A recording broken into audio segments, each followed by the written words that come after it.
Hello guys, welcome to Ekamais academy Hyderabad. మనం ప్రతిరోజు discuss చేస్తాం కదా daily Telugu current affairs. So ఇవాళ ఉన్నటువంటి అంశాలు ఏమున్నాయో హిందూ న్యూస్ పేపర్లో క్లారిటీగా డిస్కస్ చేసుకుందాం.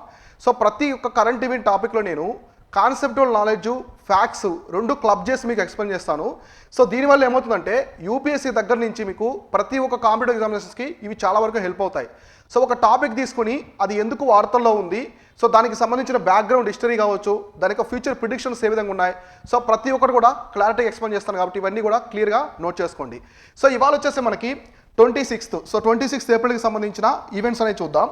సో ఫస్ట్ ఈవెంట్ వచ్చేసి ఇవాళ మనకి వాటర్ బడ్జెట్. రీసెంట్గా మనము వాటర్ బాడీ సెన్సెస్ అనేది డిస్కస్ చేసుకున్నాం. సో మన దేశంలో ఎక్కడెక్కడ వాటర్ బాడీస్ ఉన్నాయని చెప్పేసి డిస్కస్ చేసుకున్నాం కదా. సో అదొకటి ఏ రాష్ట్రంలో ఏ ఉన్నాయని చెప్పేసి చెప్పాను లాస్ట్ డైలీ కరెంట్ అఫైర్స్లో. ఇప్పుడు వచ్చేసి ఏమొచ్చిందంటే వాటర్ బడ్జెట్ అనేది వచ్చిందనమాట. సో మన దేశంలో, భారతదేశంలో ఒక స్టేట్ అనేది వాటర్ బడ్జెట్ని తీసుకొచ్చింది. ఆ స్టేట్ ఏది, అసలు వాటర్ బడ్జెట్ అంటే ఏంటి, ఇది ఎందుకు వార్తల్లో ఉందో చూద్దాం. సో ఇక్కడ చూడండి Kerala.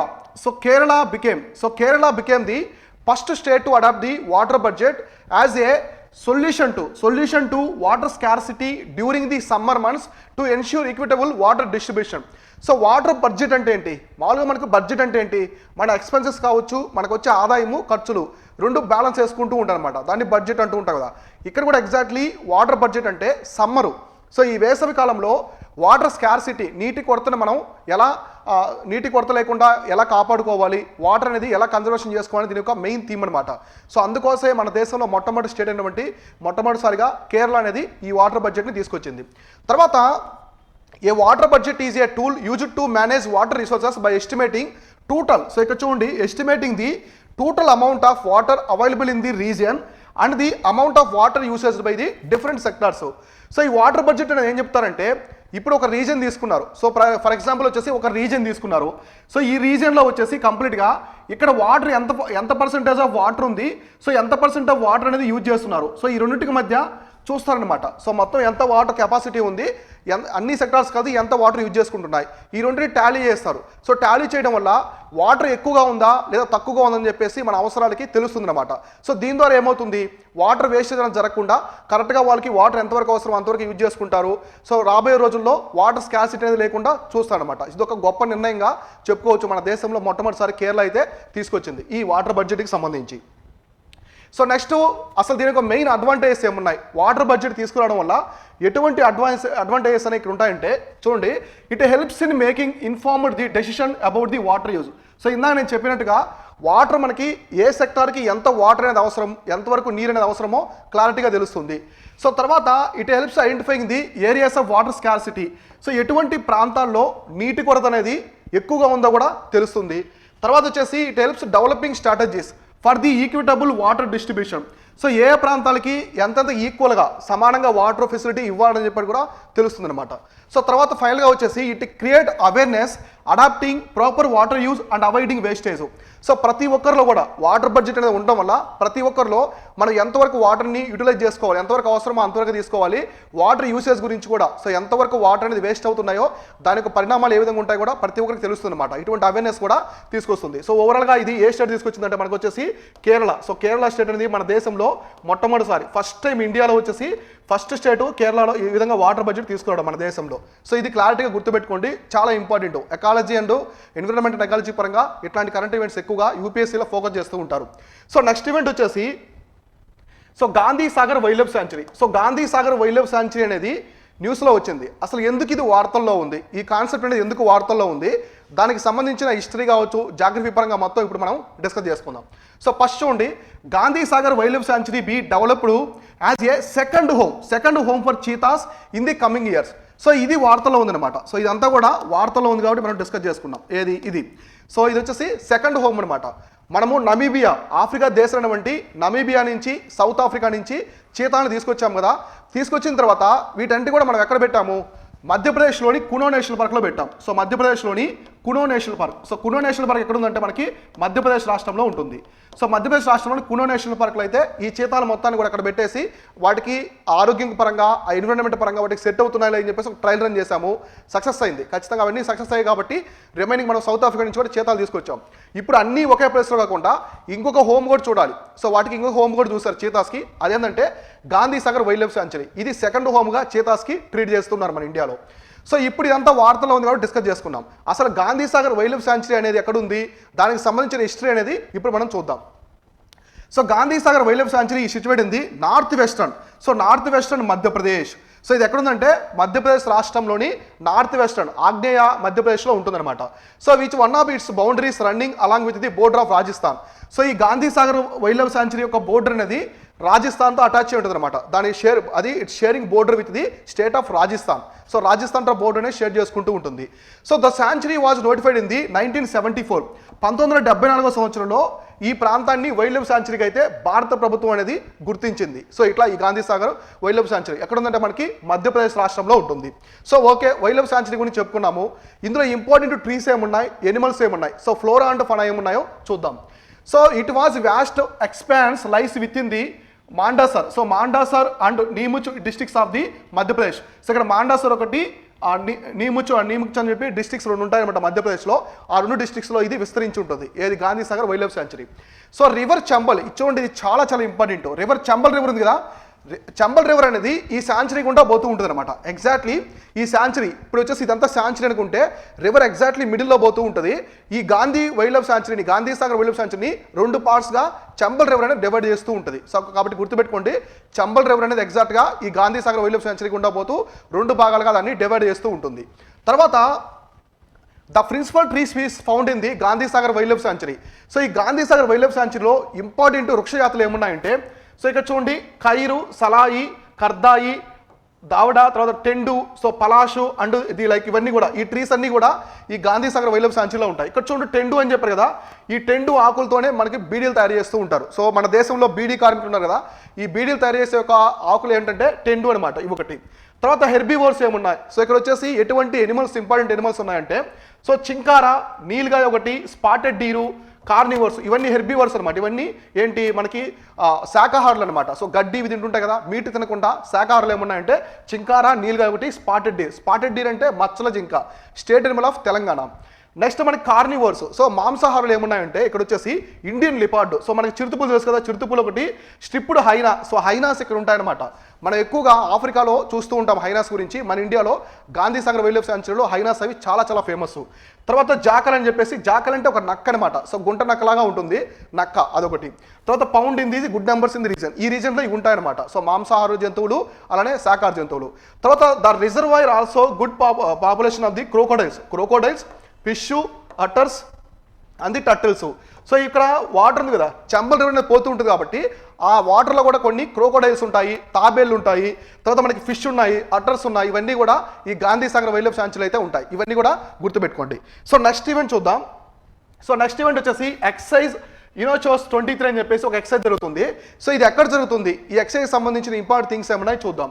So the Indian air force recently announced that it will take part in the exercise Iniochos 23 in Greece. So ఇది ఎక్కడ జరుగుతుందంటే యూరోపియన్ కంట్రీ అయినటువంటి గ్రీస్లో జరుగుతుంది. సో గ్రీస్ దేశంలో ఈ ఎక్సైజ్ అనేది జరుగుతుంది.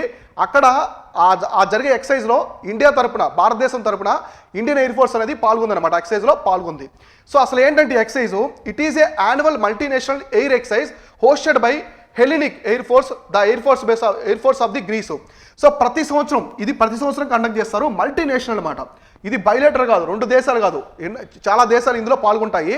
ఇదంతా కూడా ఎయిర్ ఎక్సైజ్ అనమాట. మనకి మిలిటరీ ఎక్సైజ్, మనకి నావల్ మిలిటరీ లాగా ఆర్మీలా కాకుండా ఇది వచ్చేసి ఎయిర్ ఎక్సైజ్. అన్ని కూడా ఎయిర్ ఫోర్స్, అన్ని దేశాలకు సంబంధించిన ఎయిర్ ఫోర్స్ అన్ని కూడా ఇక్కడ అటెండ్ అవుతూ ఉంటాయి, వీటిలో పార్టిసిపేట్ చేస్తుంటాయి.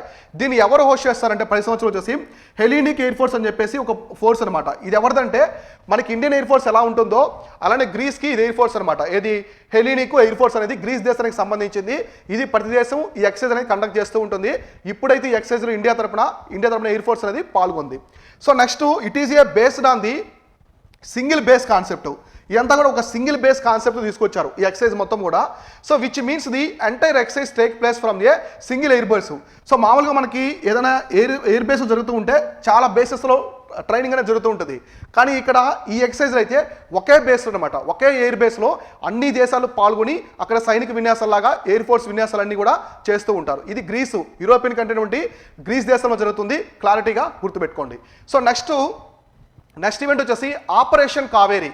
సో ఆపరేషన్ కావేరీ అని చెప్పేసి వార్తల్లో ఉంది. అసలు ఏంటి?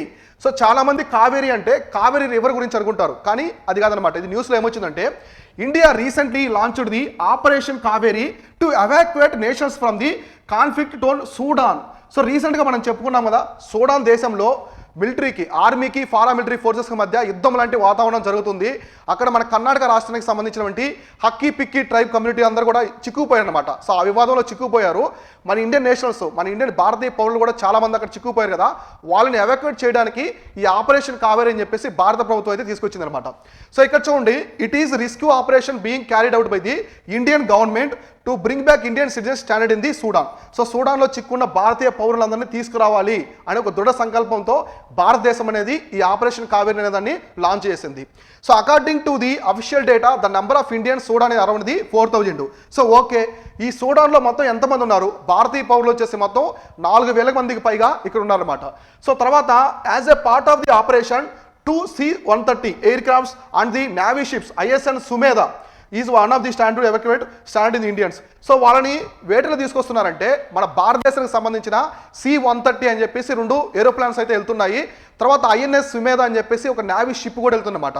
సో ఇవన్నీ 2 ఎయిర్ క్రాఫ్ట్స్, ఒక నేవీ షిప్, ఇవి వెళ్ళి ఆ ఇండియన్స్, మన భారతీయ పౌరులందరూ కూడా సూడాన్ నుంచి అయితే మన దేశానికి తీసుకొస్తూ ఉన్నారు. సో ఈ కాన్సెప్ట్ గుర్తుపెట్టుకోండి, ఆపరేషన్ కావేరీ. ఇంతకుముందు ఆపరేషన్ గంగా అని చెప్పేసి ఉదాహరణ తీసుకొచ్చారు. ఆపరేషన్ గంగా అనేది ఎక్కడి నుంచి అంటే ఉక్రెయిన్ నుంచి అనమాట. ఉక్రెయిన్ నుంచి మన భారతీయ పౌరులు తీసుకొచ్చారు. ఇప్పుడు ఎగ్జాక్ట్లీ ఆపరేషన్ కావేరీ పేరుతో తీసుకొస్తున్నారు. ఇక్కడ సూడాన్లో చిక్కున్నటువంటి ఒక ట్రైబ్ అనమాట, కర్ణాటకకు సంబంధించిన ఒక ట్రైబ్కి సంబంధించిన వాళ్ళు చాలామంది సూడాన్లో ఉన్నారు. ఆ ట్రైబ్ పేరు వచ్చేసి హక్కీ పిక్కీ. సో ఆ ట్రైబ్ పేరు వచ్చేసి హక్కీ పిక్కీ. ఆల్రెడీ మీకు డిస్కస్ చేశాను ఇంతకుముందు లాస్ట్ కరెంట్ అఫైర్స్లో.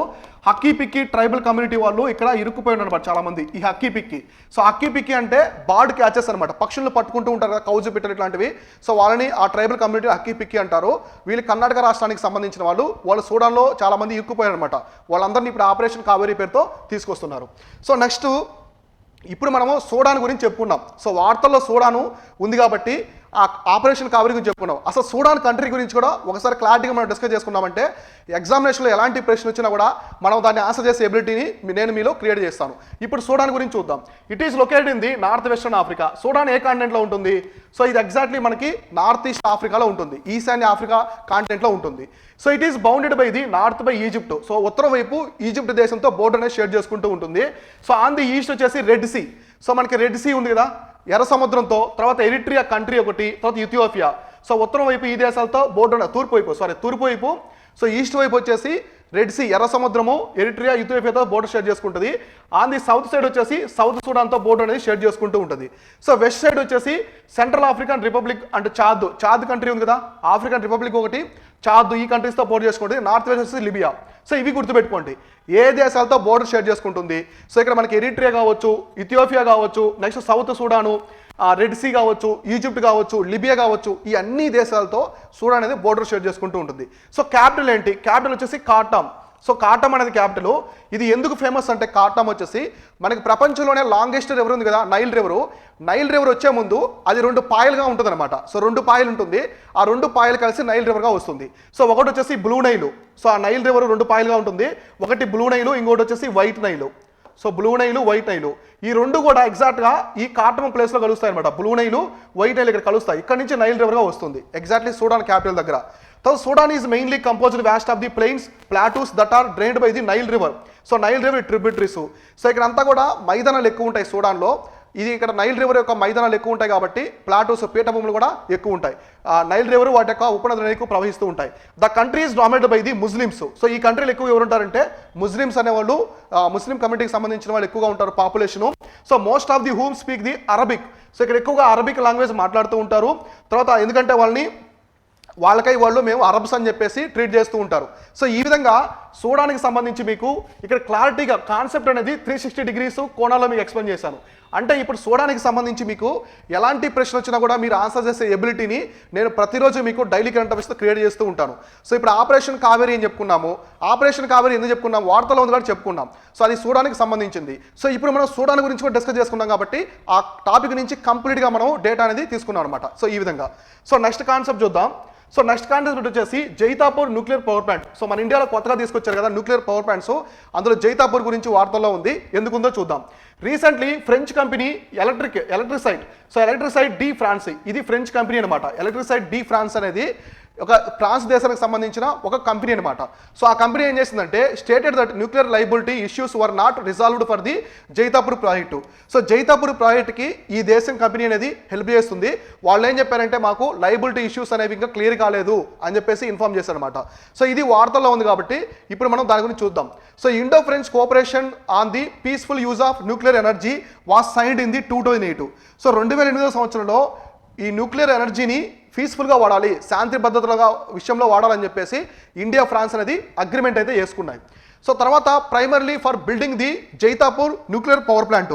సో ఈ అగ్రిమెంట్లో ఏం చేసుకున్నారంటే జేఎన్పీపీ అంటే జైతాపూర్ న్యూక్లియర్ పవర్ ప్రాజెక్ట్ ఉంది కదా, సో దాన్ని నిర్మించాలి, ఫ్రాన్స్ సహాయంతో నిర్మించాలని చెప్పేసి ఇద్దరు కూడా 2007లో అగ్రిమెంట్ చేసుకున్నారు.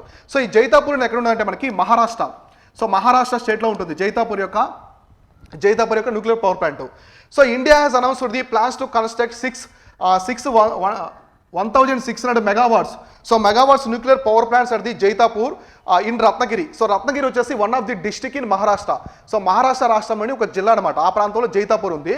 సో ఇది ప్రపంచంలోనే మోస్ట్ పవర్ఫుల్ న్యూక్లియర్ రియాక్టర్. ఏది ఈ జైతాపూర్ పవర్ ప్లాంట్ అనేది ప్రపంచంలోనే మోస్ట్ పవర్ఫుల్ న్యూక్లియర్ రియాక్టర్. ఎందుకంటే చూడండి, సో 1650 మెగావాట్స్, సో 1650 మెగావాట్స్ విద్యుత్ అంటే it's not a small issue.